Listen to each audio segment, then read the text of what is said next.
Opsnal Unit 2 Subdit Renakta Ditreskrim Polda Sumsel akhirnya berhasil menjemput ibu kandung dari Raska balita yang ditemukan tergeletak di Jalan Ahmad Yani, Kelurahan Takat, seberang Ulu 2, Palembang.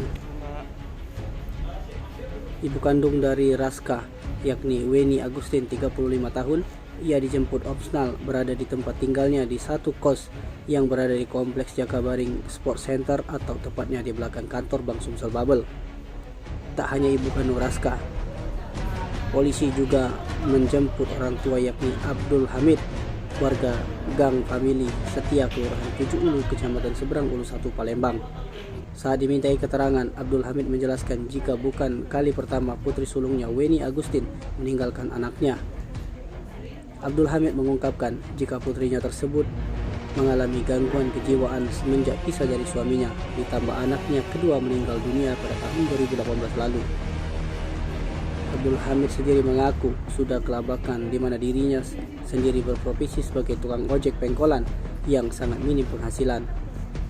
Seperti diberitakan sebelumnya, akhirnya balita laki-laki yang berusia 1 tahun diduga ditinggal orang tuanya akhirnya kembali ditemukan oleh keluarganya.